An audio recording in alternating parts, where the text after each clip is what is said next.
Episode 21, The Void. Ooh, that's in SatAm too. I like the purple sky in this canyon. Sonic almost runs off a cliff, and a beam of light happens from below it that generates a portal to another dimension out of nowhere, which almost sucks Sonic into it. So why was Sonic even here?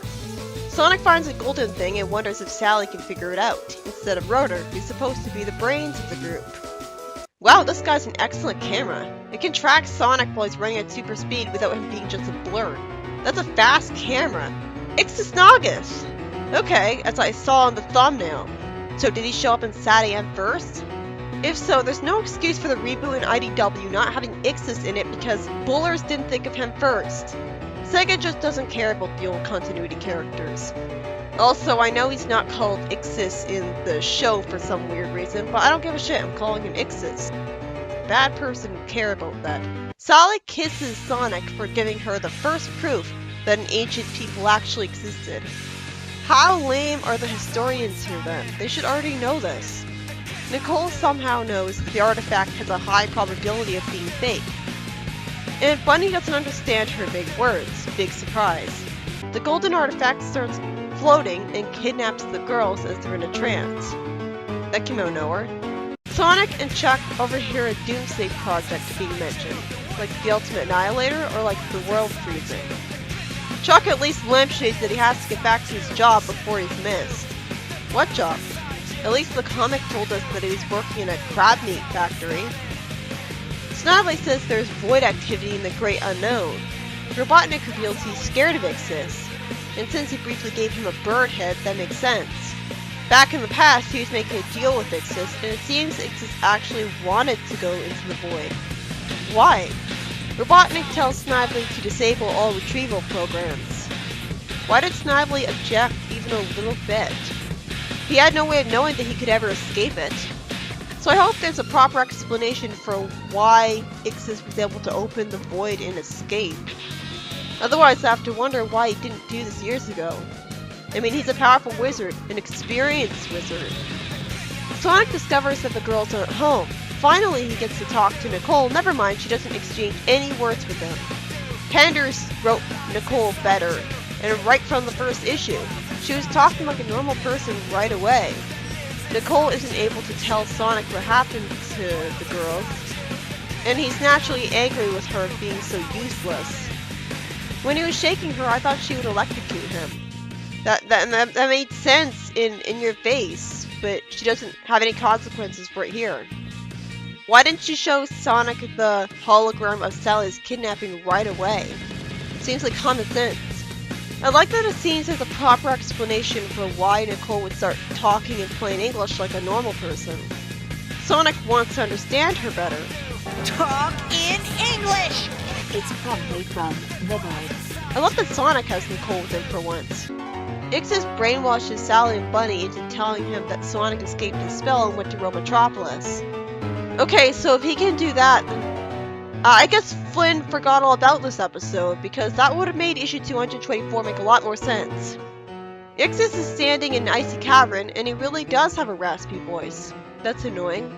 He sounds like a chain smoker. What kind of wizard would be that? So he definitely works better in the comic, because you don't have to hear that. Speaking of working better, him not being established to only have elemental powers, and then using non-elemental powers anyways, was something that happened in the comic, but here he's a do-anything wizard and honest about it. He freezes Sally and Bunny. Sonic runs away from flying machines, and Nicole tells him that she's getting signals all over and they're messing her up. I'm getting signals from all over and they're messing me up. She's getting signals from portable sensors like Robotnik uses. I really like that she says the stuff kind of mockingly. The stuff is from portable sensors. Hover units try to shoot Sonic with lasers, and when she talks more naturally, sounding nervous, Sonic is a good audience surrogate because he says he's starting to like her. Any ideas? Perhaps a super spin? Starting to like you, Nicole. Robotnik wants to drive Sonic into the void, and since Sally's in there, of course he'll succeed or she wouldn't be rescued. And since Ixis is a powerful wizard, it makes sense that Bunny can't stop him.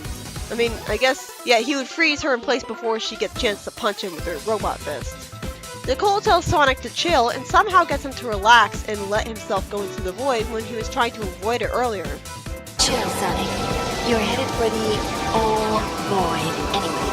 Glad I thought of that. When neither of them should have any way of knowing it'll be fine. Snively wants to seal the void, though he's finding resistance as the energy levels are rising again. Sonic goes into the beautiful ice cave. I love that we actually get to see Ix's lair, by the way. And it confronts Nagas, who doesn't immediately freeze him with the heroes. In fact, he unfreezes the girls and lets them hug him. He says he needs Sonic to leave the void. It would actually make sense if here the heroes pulled a Jeffrey and helped Ixis. They don't know him, and he's not constantly smirking evilly, so they might think he could beat Robotnik like a hero and let him out on purpose because of that. Sonic spin dashes through a wall, and Sally says the ice castle looks like her father's castle. Then they see the king sleeping in a bed, and he actually wakes up and hugs Sally, recognizing her immediately. That's a contrast from the comic where he didn't even recognize her and was a knight of Kronos. He coughs and asks to be taken from the void. He says he can explain outside the void, making me wonder if Ixis secretly possessed him to get a way to escape the void, because why wouldn't he explain right away? The king says that the void's ice castle is just an illusion somehow, and Bunny uses clumsy foreshadowing saying something funny's going on. So even Bunny figured out the plot twist like I did.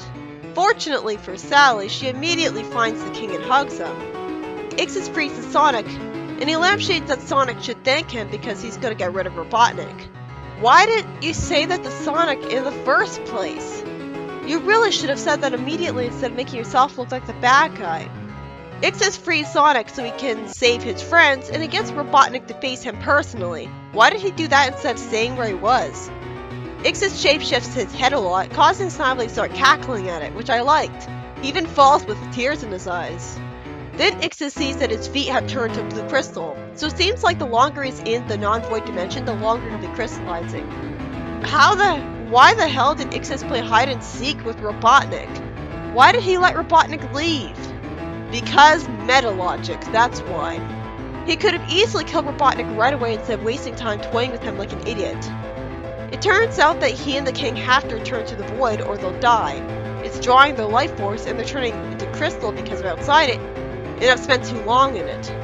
Wait, what's draining their life force? The void or Mobius? I think it's the void. Void's properties. As the plot thread is wrapped up since Aerie was saved from the void too, Sonic reassures Sally when she's crying about losing her father again, and they walk away holding hands.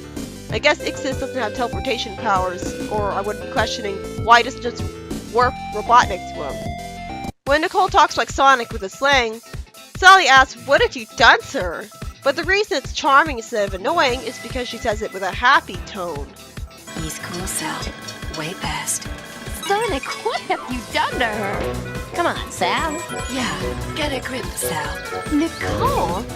So she knows it's not really a horrible thing. Well, this was interesting. So the king is sent back into the void immediately after coming out of it because they were in there too long. And now when they leave, he and Ixis start to turn to ice crystals. I love that they're ice crystals, by the way. The void's drawing their life force, and the only place Ixis can control it is there. So that helps to explain it in more simple terms. Why the king would crystallize outside of the void. Because it happens to Ixis too. Rather than having me assume he was crystallizing from a spell Ixis cursed him with as a punishment for leaving the void, or from Ixis being in his soul to possess him. When I see this episode, I can understand why Jeffrey would have sided with Ixis when he was a kid. Because here, Sonic meets him for the first time, and he has no way of knowing that he's evil right away, other than the fact that he kidnapped Sally to lure him to him. But for all he knows, that could just be because he's desperate to escape. And more importantly, he's not constantly smirking evilly like a creep like in the comic. That right there is why him being manipulating works. Should thank me. I'm going to get rid of Robotnik. What's that? One of Robotnik's spy eyes. Really? The heroes don't let him out on purpose though, they do it because he disguised himself as the king. Because he can apparently do that. Unfortunately, the real king was right there to greet Sally, recognizing her immediately instead of being a violent knight of Kronos terrorizing the void. It certainly simplifies things, he didn't have to make a pact with them to avoid going insane, although I did find that fascinating in the comic. It just seems easier to understand here. I just wish I knew why exactly being in the void has a kind of crystallizing effect. It would honestly make more sense if Ixis was doing it to the king on purpose to be a dick, because he has crystallizing powers. Though again, how that would benefit him. And I guess we need an explanation for why Ixis doesn't escape for the rest of the show, since he immediately wanted to take down Robotnik. And it'd be anticlimactic if he did that and not any of the freedom fighters, since he's a bad guy and doesn't deserve the final victory. The heroes could help at least, but he's so powerful that he would probably just take all the credit. I really wouldn't mind if this guy was a co-major villain to contrast Snively and Robotnik for the rest of the show. Like that would have been much better writing. The comic at least had him do a lot more stuff. And apparently, from what I've heard, Nagas was supposed to be the next antagonist, but the show got cancelled. I guess the more light-hearted old cartoon got better ratings. Also, it's because ABC wanted nothing but Disney shows.